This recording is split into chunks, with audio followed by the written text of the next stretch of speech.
নমস্কার, কেমন আছেন সবাই? আশা করছি খুব ভালো আছেন। চলুন আজ আবার আমি এসে হাজির হয়ে গেছি আজকের একটি রেসিপি নিয়ে।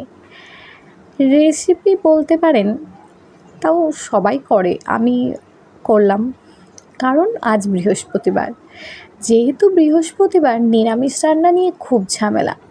কী বানাই দেখলাম ছানা আছে বাড়িতে কিছু, তাই ছানা দিয়ে বানিয়ে ফেললাম ছানার ডালনা বা ছানা দিয়ে আলু পটলের তরকারি, যাই হোক বলতে পারেন। প্রথমে ছানাটাকে অল্প ময়দা দিয়ে মেখে সেটাকে কিছুটা বড়ার মতো শেপ দিয়ে বেশ ভালো করে লাল লাল করে ভেজে নেব। অন্যদিকে পটল আর আলু সেটাকে ভালো করে ভেজে নেব। এর মধ্যে মশলা দিয়েছি পোস্ত, কাজু বাদাম, টমেটো, আদা বাটা, সেগুলো বেশ ভালো করে মিহি পেস্ট করে রেখে দিয়েছি। এদিকে আমার ছানাও ভাজা হয়ে গেছে, আবার পটলও ভাজা হয়ে গেছে। এবার আলুটা বেশ ভালো করে লাল লাল করে ভেজে নেব। যেহেতু আজকের দিনে নিরামিষ রান্না, তাই এটা কিন্তু পেঁয়াজ রসুন দিয়ে খুব ভালো হয়। আর নিরামিষে খুব একটা খারাপ যে হয় এমনটা নয়, দেখলেই বুঝতে পারবেন।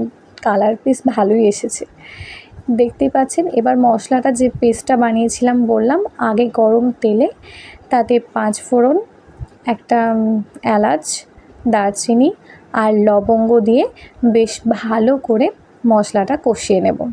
মশলাটা কষাতে কষাতে তাতে দিয়ে দেব হলুদ গুঁড়ো, লঙ্কা গুঁড়ো, জিরে গুঁড়ো আর ধনে গুঁড়ো।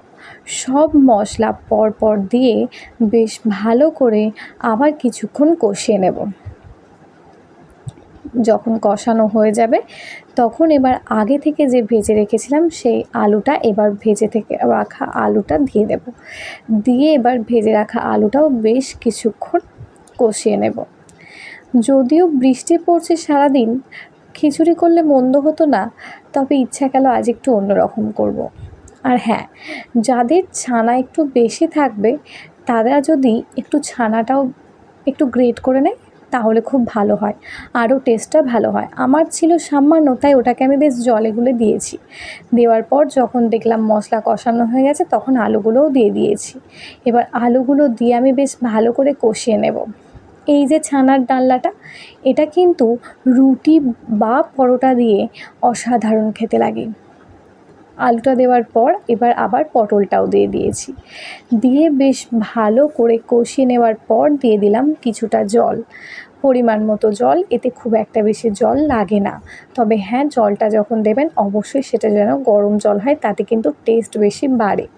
স্বাদ মতো নুন দিয়ে যতক্ষণ না তরকারির আলুগুলো সিদ্ধ হয় ততক্ষণ আমি চাপা দিয়ে রেখেছিলাম। তো আলুগুলো যখন সিদ্ধ হয়ে গেল তখন আলু পটল দুটো সিদ্ধ হয়ে গেছে। এবার আমি যে ছানার বড়াটা ভেজে রেখেছিলাম এবার সেটা দিয়ে দিলাম। দিয়েছি স্বাদ মতো নুন তো দিয়েইছি, তার পরে দিলাম চিনি আর শাহি মশলা দিয়ে বেশ ভালো করে আবার 5 মিনিটের জন্য সেটাকে বেশ ভালো করে চাপা দিয়ে রেখেছিলাম। তাতে এই যে বড়ার ভিতরে একেবারে মশলাটা যাতে বা নুন ঝালটা যাতে প্রবেশ করতে পারে। দেখুন একেবারে ফুটে কিন্তু বেশ ছানার বড়াগুলো বেশ বড় বড় হয়েছে, দেখতে কিন্তু খুব লোভনীয় লাগছে, তাই না? রেডি আমার